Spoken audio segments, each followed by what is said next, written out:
And almost 7,000 of those highly skilled positions to be created in the next 5 years will be in the manufacturing sector. These will be in areas like design engineering, biotechnology, and quality assurance. These new positions will support the manufacturing facilities producing high-value products in Singapore. Nasyrah Rohim with more. Senior engineer Jacqueline Poh is tasked with manufacturing filter equipment for Poh Corporation. Within 1 year of joining the company, she got the chance to head overseas and build her expertise in maintaining these parts. She adds that there are lots of opportunities for fresh graduates to join the manufacturing floor. I think now we can see the entire industry is moving to a lot of maybe more data-centric, and I think that's where the fresh grads are more well-equipped compared to myself. And I think a lot of existing manufacturing companies are not so well established also, and I think this is where the fresh grads can come in. So every equipment is unique. So when I come in here, I also have no knowledge of learning the equipment. So the fresh grads maybe come in here with no knowledge of equipment, I think that's okay. But they bring the mindset of using data and how to automate. When it comes to machines, this scent manufacturer is on the nose. Technicians also tap on artificial intelligence to suggest ways on creating lasting perfumes. But as I found out, you still need a human to see if it works. I think it's very florally. Yes, floral is one of the components, but I think the key note of this fragrance is actually coffee. For perfumer Alexia, it took her around 5 years to learn how to tell scents apart under an apprenticeship with DSM Firmenich. And it isn't just a technical skill. The chemistry and science part is where we would actually study the ingredients that would bloom in the air, and those that could actually stay in your hair. So throughout the different stages of your user experience, you can have a very long-lasting and stable fragrance. So this is where chemistry and science comes into place. And creativity is definitely about fragrance creation, like the different olfactive nuances that you actually would like or please customers or please consumers that bring them like positive emotions. The manufacturing sector employs about 450,000 workers, or around 1/8 of Singapore's workforce. And the aim is for humans and robots to work together and drive a new era of manufacturing. And let's take a deeper look at these figures with Ms. Jacqueline Poh. She's Managing Director at the Economic Development Board. Ms. Poh, thank you so much for coming on the show. So a strong slate of investments for Singapore at $13.5 billion in fixed asset commitments for last year, mainly from electronics, driven by emerging trends like AI and digitalization. Were these mostly in sectors that we had hoped for? Thank you very much. We're very pleased by the strong slate of fixed asset investments that we got last year. These were actually in sectors that we have been growing for some time, that we feel that provide good jobs for Singaporeans that they can do and would look forward to doing, and that play a strong role in global value chains, so that Singapore can enjoy high growth in the years to come. So the investments that we got for fixed asset investments were in our key manufacturing and services sectors. For manufacturing, it was not only electronics and semiconductors, where we benefited from the need for supply chain resilience that many companies were facing, but also the global AI boom. These investments were also very much in the biopharmaceutical manufacturing sector, where we secured investments in things like cancer therapeutics. The investments were also in areas like aerospace, which is enjoying a good boom in the area of transport and logistics because of very strong global air travel demand and also maybe a shortage of new planes. And that's because of post-pandemic. Yes, as well, yeah. Certainly. What about total business expenditure? The figure was at $8.4 billion for last year. How does that compare with previous years? I think it compares very respectably. The total business expenditure figure generally refers to expenditure on things like manpower salaries, on rentals, and on consultancy services that businesses may incur when they come to Singapore. Now, this is largely within the area of headquarters and professional services.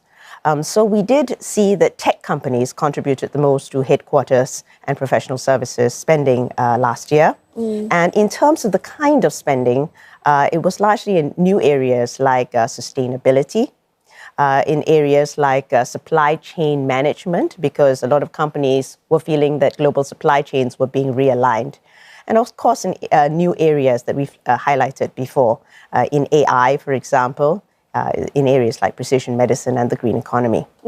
We've been talking about jobs, and looking ahead, over 18,000 new jobs will be created over the next 5 years, with a substantial number in PMET positions in manufacturing. Does Singapore have enough local talent to support that? Certainly. It's very important for us that, first of all, that we ensure that the jobs that we create as EDB are ones that Singaporeans can do and that they want to do, and that they provide sustainable and good prospects for the future. So the jobs that were created, actually 2/3 of them will be paying above 5,000 Singapore dollars, which is a respectable amount. Many of them, and the most of them, in fact, are in services and not manufacturing. Within manufacturing, 70% of them are PMET jobs, which may surprise many people who don't really see manufacturing as a PMET role, a rich kind of environment. And the last group are in areas such as R&D and innovation, for which Singapore has achieved a broader reputation due to our world-class universities and due to our innovation and research ecosystem. So what we've been working with is the various institutes of higher learning, with Skills Future Singapore, and with companies themselves to upskill our current workers, as well as to ensure that our students are prepared for these jobs.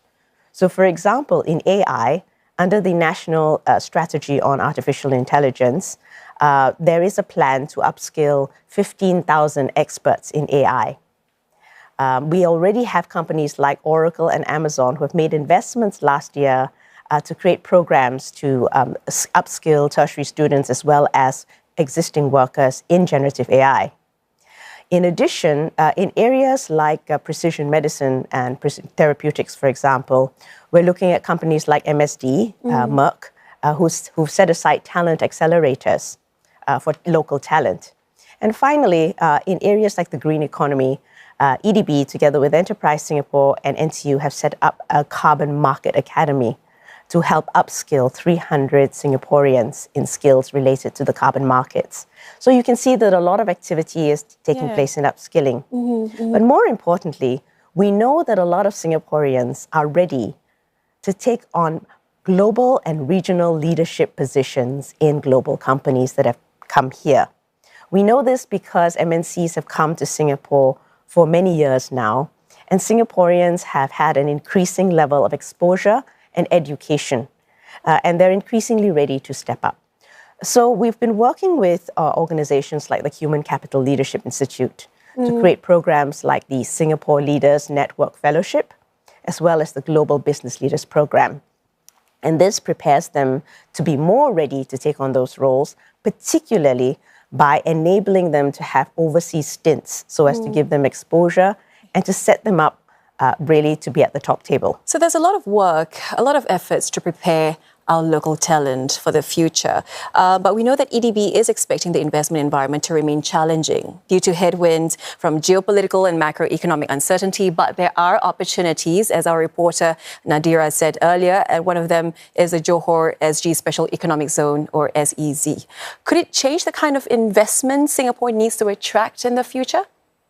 We think that the Johor-Singapore Economic Zone, which was announced by both the leaders of Singapore and Malaysia recently, is actually a huge potential opportunity for both Johor and Singapore. We think that there are many complementary strengths that Johor and Singapore have that make it a win-win proposition. For example, Singapore is well known to be a global financial center where funding is easily raised. We are also a center for research and development and innovation with 2 of the world's top 20 universities in Singapore. At the same time, we know that Johor has ample resources in terms of land and perhaps more more of a workforce than Singapore has. So we think that together, we may be able to present a proposition to global companies that might never have considered either Malaysia or Singapore in the past. And together, we might be a more compelling proposition. We are running out of time, Ms. Poh, but very quickly, we are seeing a potential tariff war unfolding between the US and China. To what extent would that hurt Singapore's ability to attract investments? Well, I think, as mentioned, Singapore runs a trade deficit with the United States, for example. That means that we buy more from the United States than we sell. As a result, whilst we may not necessarily be a direct target for specific tariffs, in general, an environment with more trade frictions, more export restrictions, will have an impact on Singapore because we are a trade-dependent nation, because we are very open, and because we always feel the impact of any effects on global growth, on global trading and investment sentiment. So it is really important for us to not put any of our eggs in one basket. We have attracted investments from a diverse range of industries, a diverse range of source countries, and many, many different types, from MNCs to even global startups. And we intend to continue to do so. Appreciate your insights, Ms. Poh. Thank you very much for speaking with us. That was Jacqueline Poh, Managing Director at EDB.